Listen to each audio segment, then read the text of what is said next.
It is such a spiritual downer. What are some practical ways to deal with it? Stop calling it a spiritual downer, for one. The fact that you can spontaneously feel anything is a joy and a remarkable gift. Are you aware of how many human beings believe they must filter even the most intense emotions through the intellect in order to maintain control? A most painful circumstance. Celebrate your spontaneity. It is not a spiritual downer, but an indication that if your anger can erupt, o- so can your heart open, and so can God speak to you. Anger is a protective device. It is quite enough for you to experience your anger. Nothing more needs to be done with it.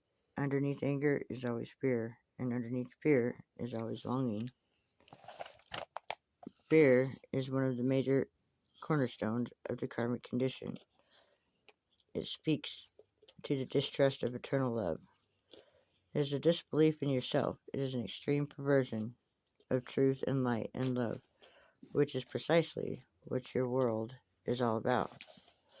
The healing of the extreme distortions of truth and light and love. Fear is a fungus that grows rapidly in the dark places of the consciousness. It is the most powerful of doors that closes off the word and the light of God.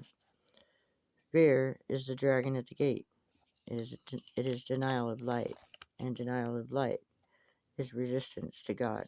It is the falsehood that separates you from God. What are we really afraid of? You fear humiliation. You fear to be wrong. You fear that if your knowing is brought into your human experience, it will dissolve. You fear to trust truth. You fear to love in an imperfect world. You can allay fear through prayer and through meditation. Through clear thinking, try to accept your areas of ignorance and reluctance as the parent accepts the unreasonableness of a child. Understand what this darkness is saying by accepting that erroneous thought process into your own being. You bring it you bring it under your roof and are able to alter it to the light. Listen to your fear with a wise ear. What are you afraid of in life? What are you afraid of in yourself? You must challenge fear and ask it what it means to say. As you go into the fear with eyes open, heart open, and courage flowing freely, you will see that fear is only an empty room. Fear is only as strong as your avoidance of it. The greater reluctance to see fear, to accept it and embrace it, the more powerful you will allow it, or the more power you allow it. Fear is the unknown. It is imagination. It is not reality.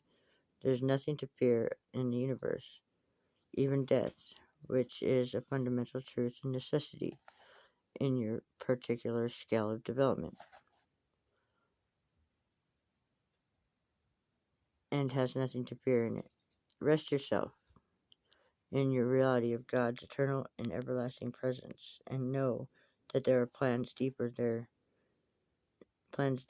and there is consciousness wiser, loving hearts far more powerful than any that walk your earth. I bless you with the awareness of your eternal safety. It is not a matter of destroying fear, but of knowing its nature and of seeing it as a less powerful force than the power of love.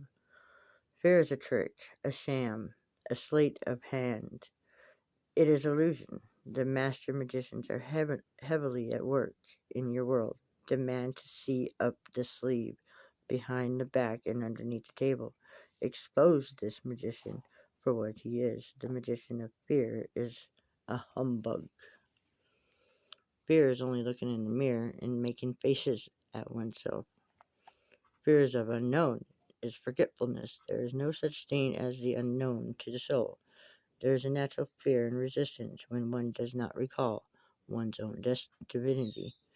You are safe. You are safe. You are infinitely safe.